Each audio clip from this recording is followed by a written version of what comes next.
നീ എന്തിനാ ഈ വട്ടി മറച്ചു പിടിച്ചിരിക്കുന്നത്? ഇങ്ങോട്ട് തരാൻ. കേശവ, പെരെ കഞ്ഞി വെച്ചിട്ടില്ലെന്നുള്ള കാര്യം ഞമ്മക്കറിയാം. ഞമ്മളും ഈ മാടവും ഉള്ള കാലത്തോളം നിങ്ങൾ പട്ടിണി കിടക്കത്തില്ല മുതലാളി. നമ്മൾ അന്നേ പറഞ്ഞില്ലേ കേശവ, ഇതൊന്നും നിലനിൽക്കത്തില്ലെന്ന്. വിയർപ്പിന്റെ ഉപ്പിയർത്ത് കുടിക്കുന്ന കഞ്ഞിക്ക് രുചി കാണൂ. മുതലാളി പറഞ്ഞതിന്റെ പൊരുളെ ഇപ്പോഴെനിക്ക് മനസ്സിലായി. ഭാഗ്യത്തിന്റെ പകിട്ടിൽ ഞാനിമ്മണി മയങ്ങിപ്പോയി. നീ എന്നെങ്കിലും തിരിച്ചു വരുമെന്ന് ഞമ്മക്കറിയാമായിരുന്നു.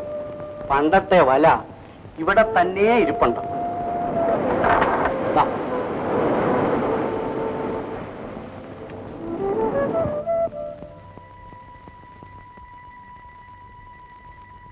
എടാ എണ്ണം കിട്ടവനെ, നീ എന്താണ് ഈ പടിക്കറി കുത്തിരിക്കുന്നത്? ആ സിംഹാസനത്തിലൊക്കെ കയറിയിടാ. ഈ കൊട്ടാരം എല്ലാം നമ്മുടെതാണ്. ഇവിടെ നിന്നിട്ട് എനിക്ക് ശ്വാസം മുട്ടുന്ന വെച്ചാ അത് പെട്ടെന്ന് ഇങ്ങോട്ട് വന്നോണ്ടാകടാ മോനെ. 2 ദിവസം കഴിയുമ്പോ അതൊക്കെ മാറും. എടാ മോനെ, നമ്മൾ ആലോചിച്ച കല്യാണമൊന്നും നടക്കാനും നന്നായി. അതെന്താ? നീ ഏതെങ്കിലും കൊട്ടാരത്തിന് പെണ്ണിനെ എടുക്കാവടാ. നല്ല കിളി പോലത്തെ റാണിയ. എന്തൊക്കെ സംഭവിച്ചാലും ശരി, അമ്പിളിയല്ലാതെ മറ്റാരെയും ഞാൻ വിവാഹം കഴിക്കുന്നു.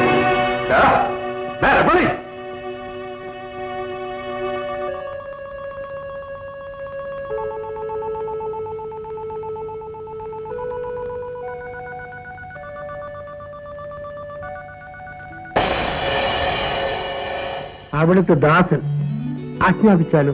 എന്റെ മകന്റെ മനസ്സിൽ നിന്നും അമ്പിളിയെക്കുറിച്ചുള്ള ചിന്തകൾ പോലും മാറണം. ക്ഷമിക്കണം, മനസ്സിന്റെ ഉടയവൻ പടച്ചവനാണ്. അതിൽ തുളാനുള്ള കഴിവ് എനിക്കില്ല. അവന്റെ മനസ്സ് മാറാൻ എന്താണൊരു വഴി? സുന്ദരികളായ സ്ത്രീകളെ കൊണ്ട് ഒരു അന്തഃപുരം നിർമ്മിക്കൂ. അവർ അവന്റെ മുന്നിൽ മതാലസുകളെ പോലെ ആടുകയും പാടുകയും ചെയ്യട്ടെ.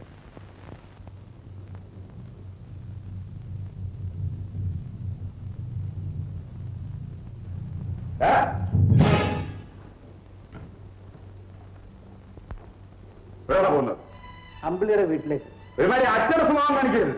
നിനക്ക് എന്താണ് അവിടെ കുറവുള്ളത്? അച്ഛൻ അനീതികൾ കണ്ടിയ മടുത്തു. 5-6 കാറ്റുണ്ടാക്കി അവിടെ അനീതി. ഇടാ, മഴവെള്ളത്തിൽ ഊത്ത കയറി വരുമ്പോൾ വേണം വീശാൻ. വീശിക്കോ, അച്ഛൻ ഇഷ്ടം പോലെ വീശിക്കോ. പക്ഷെ പാപത്തിന്റെ കട പറഞ്ഞ ഈ സ്വത്ത് എനിക്ക് വേണ്ട. ഞാൻ പോകും. നീ പോകണം. എങ്കിലും എനിക്കൊന്ന് കാണണമല്ലോ. അച്ഛനോടുള്ള സ്നേഹത്തിന്റെ പേരിൽ ഇത്രയും കാലം ഞാൻ അച്ഛനെ അനുസരിച്ചു, ബഹുമാനിച്ചു. പക്ഷെ ഞാൻ ഭീരുവാണെന്ന് അച്ഛൻ ധരിച്ചിട്ടുണ്ടെങ്കിൽ അച്ഛൻ തെറ്റിപ്പോയി. നീ വയ്ക്കോ, നിന്റെ തന്റെ ഇവിടെ തിരിച്ചുകൊണ്ടുവരാനുള്ള വഴി എനിക്കറിയാം.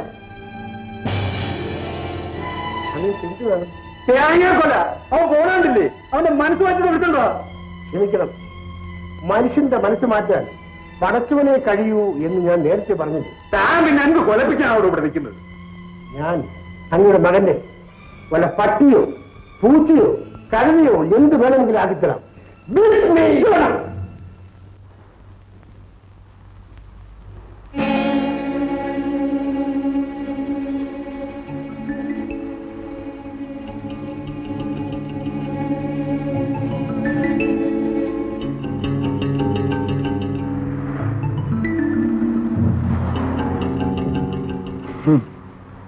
എന്റെ ചങ്ങാതി വളരെ കാലം കഴിഞ്ഞ ഭരണിയാണ്. ഇത് കാണുന്നത് പോലും എനിക്ക് സങ്കടമാണ്.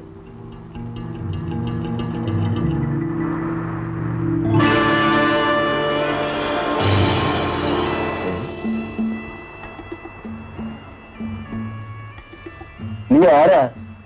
എവിടുന്ന് വന്നു? ഞാനിതുവരെ ഭരണിയുടെ രൂപത്തിൽ കഴിയുകയായിരുന്നു. എന്റെ യജമാനന് മോചനം നൽകിയ അങ്ങ് ഭരണി ഉടച്ച് എനിക്ക് മോചനം തന്നു. ഈ നിമിഷം മുതൽ ഞാൻ അങ്ങയുടെ അടിമയാണ്. അടിമയോ? അതെ, അസാമാന്യ ശക്തികളൊന്നും എനിക്കില്ല.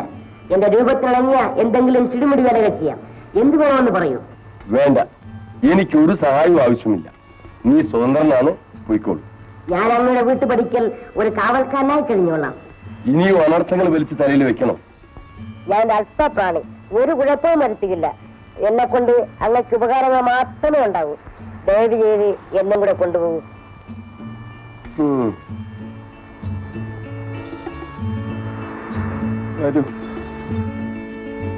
കുറച്ചു നാളാ കേശവ സുഖിച്ചു.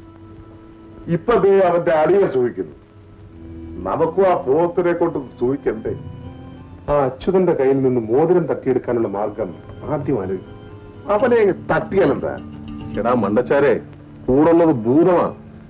തട്ടാൻ ചെന്നാ നമ്മൾ വെട്ട് വാങ്ങിക്കും. പിന്നെ എന്ത് ചെയ്യണോ സാറിന് പറഞ്ഞാട്ടെ.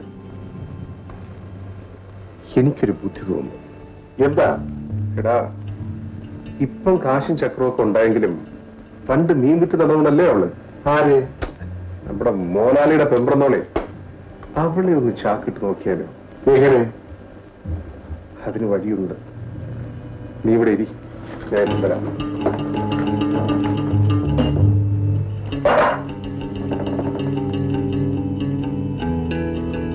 നേരാണോ കൃഷ്ണൻകുട്ടി പറയുന്നത്?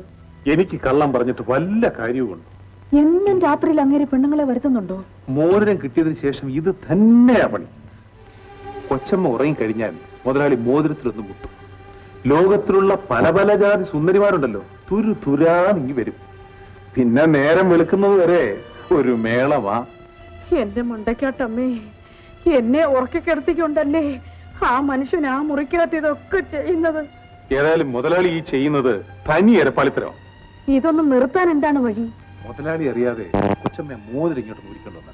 എന്നിട്ട് ഞാൻ ആ മോതിരത്തിൽ നിറങ്ങുന്ന എല്ലാവളെ ഇവിടെ നിരത്തി നിർത്തിത്തരാം. കൊച്ചമ്മ ചൂലും കെട്ടിനടിച്ച് അവളെ എല്ലാം ഇവിടുന്ന് ഓടിക്കണം. പിന്നെ മുതലാളി മോതിരത്തിലല്ല ഏത് കുന്തത്തി മുത്തിയാലും പെണ്ണിന്റെ ഒരു തരി പോലും ഈ 4 അയലത്ത് കയറത്തില്ല. കൃഷ്ണൻകുട്ടി ഒരു കാര്യം ചെയ്യും, ആ വരാന്തേ പോയി നിന്നു. മോതിരം ഞാൻ ഇപ്പൊ എടുത്തോണ്ട് വരാം. നിൽക്കൂ. നിങ്ങളാരാ? ഞാൻ ഇവന്റെ കാവക്കാൻ. എനിക്ക് എന്റെ അമ്മാവിനെ ഒന്ന് കാണും. അമ്മാവനോ? ഓ, നിങ്ങളുടെ അച്ഛനാണ് എന്റെ യജമാനനെ ചതിച്ച് ആ മോതിരം തട്ടിയെടുത്തത് അല്ലേ? കടന്നു പോകൂ, ഇവിടുന്ന് പോകാൻ. അമ്മാവ, എന്റെ അച്ഛൻ അനാവശ്യമായി സമ്പാദിച്ച എല്ലാം ഉപേക്ഷിച്ചിട്ട് ഞാൻ ഇറങ്ങി വന്നിരിക്കുകയാണ്. അമ്പിളി എനിക്ക് വിവാഹം കഴിച്ചാണ്. ഞാൻ അമ്മാവന്റെ കൂടെ ജോലി ചെയ്ത് ജീവിച്ചോളാം. വേണ്ട കുഞ്ഞ്, ഇനിയെങ്കിലും ഞങ്ങളോട് സമാധാനമായി ജീവിച്ചോളട്ടെ. ദേവി കുഞ്ഞി പോകും. അച്ഛാ, ചേട്ടൻ ഒരു തെറ്റും ചെയ്തിട്ടില്ല. അമ്മാവ, ഇവൾ എന്റെ മുറപ്പെണ്ണ. ഇവളെ വിവാഹം കഴിക്കാൻ പണം മാത്രമായിരുന്നു ഇതുവരെ തടസ്സം. ഞാൻ എല്ലാം ഉപേക്ഷിച്ചിട്ട് ഇറങ്ങി വന്നിരിക്കുന്നത്. ഇനിയെങ്കിലും ഞങ്ങളുടെ വിവാഹം നടത്തി തരുമോ? മോനെ, ഞാൻ എന്ത് മറുപടി പറയാനാണ്?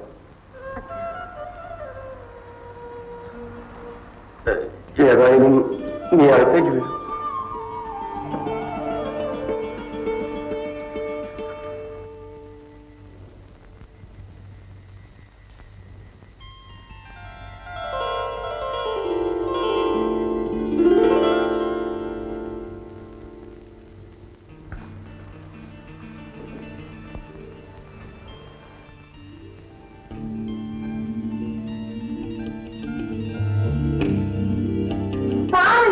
മോതിരത്തിനകത്ത് പെണ്ണുങ്ങളെ കാണാമെന്ന്.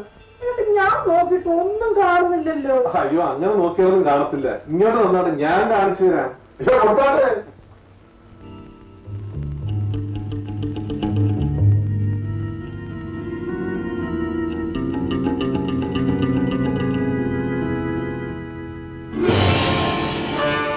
നിമിഷം മുതൽ ഞാൻ അവിടെ തനിയെ ആജ്ഞാപിച്ച. ലോപ്പസേ, നമുക്ക് എന്തോന്നാ വേണ്ടേ? അയ്യോ, അത് മാനേജർ തന്നെയാക്കി തീരുമാനിച്ചാൽ മതി. ആ കേശവനെ പറ്റിച്ചിട്ടല്ലേ ഇവര് മോതിരം കൈക്കലാക്കിയത്? മോതിരം കയ്യിൽ കിട്ടിയപ്പോൾ ആ പാവത്തിനെ വഴിയാധാരമാക്കി. അത്ര മനസാക്ഷിയില്ലാത്ത പരീക്ഷകളാണ്. ആ കേശവന് അവന്റെ പഴയ കുടിലെങ്കിലും ഉണ്ട്. ഇവർക്ക് അതുപോലും ഉണ്ടാകാൻ പാടില്ല. എവളെയും അവന്റെ കെട്ടിയവളെയും പരമ ദരിദ്രവാസികളാക്കി കടപ്പുറത്തേക്ക് വലിച്ചെറിയാൻ. ബിസ്മി വയിസ്മി യാ ഖുദാ ഖുദ്റത്ത് ഹോ.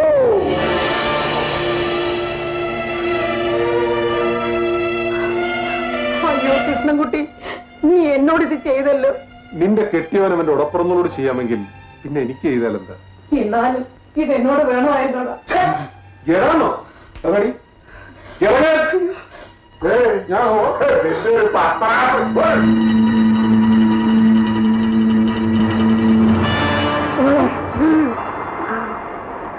അയ്യോ, നമ്മളെങ്ങനെ വന്നു? നമ്മുടെ കൊട്ടാരോട്. അയ്യോ, എനിക്കൊരു അബദ്ധം പറ്റിപ്പോയി. ഞാൻ ആ മോതിരം കൃഷ്ണൻകുട്ടിയുടെ കൈ കൊടുത്തു. അവൻ നമ്മളെ ചതിച്ചു.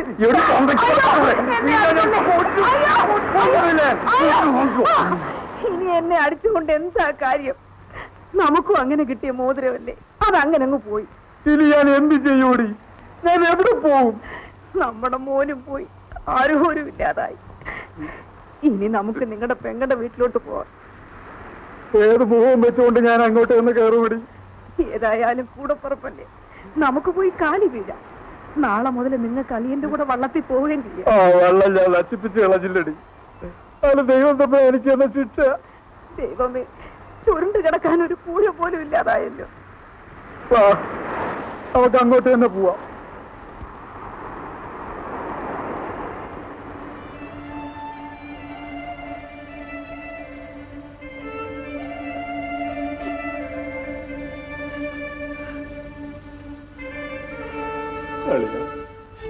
അയ്യോ, അച്യുതനോ? അയ്യോ, ഇത് എന്ത് പറ്റിയളിയാ? ആ കിഷൻകുട്ടി ലോപ്പസും കൂടെ എന്നെ പറ്റിച്ചളിയ. ഞങ്ങൾക്കുള്ളതെല്ലാം പോയി. അയ്യോ, അങ്ങനെ സംഭവിച്ചോ? കയറിക്കിടക്കാൻ ഇടം പോലും ഇല്ലാതെ ഈ കുടിലൊന്ന് ചുരുണ്ടിടക്കാനുള്ള അനുവാദം തേടിയില്ല ഞങ്ങൾ. നാത്തൂൻ എന്താ ഇവിടെ തന്നെ നിന്ന് കളഞ്ഞത്? അകത്തേക്ക് വാ. വരൂ അമ്മായി. ഞാൻ നാത്തൂനെ ആട്ടിയിറക്കണം. അതൊക്കെ ഞാൻ അന്നേ മറന്നില്ലേ. ഇതിനകത്ത് കയറാനുള്ള യോഗ്യത ഞങ്ങൾക്കില്ല. മഴയും വെയിലും കൊള്ളാതെ ഞങ്ങൾ ഈ ഇറയത്ത് എവിടെയെങ്കിലും കിടന്നോളാം. അച്യുത, ഇന്നലെ പണക്കാരനായ നിനക്ക് ഞങ്ങൾ ഈ കുടിലിൽ താമസിക്കുന്നത് അവമാനമായി. ഞങ്ങൾ ഈ നാട് വിട്ടു പോവാൻ കൂലിയായി നീ എനിക്ക് പണം വരെ വെച്ച് കാട്ടി. അന്ന് ഞാൻ നിന്റെ മുഖത്ത് നോക്കി ആട്ടി. നീ പണക്കാരനും ഞാൻ പാവപ്പെട്ടവനുമായിരുന്നു. ഇന്ന് നാം തുല്യരാണ്. ഈ വീട് നിനക്കുള്ളതാണ്.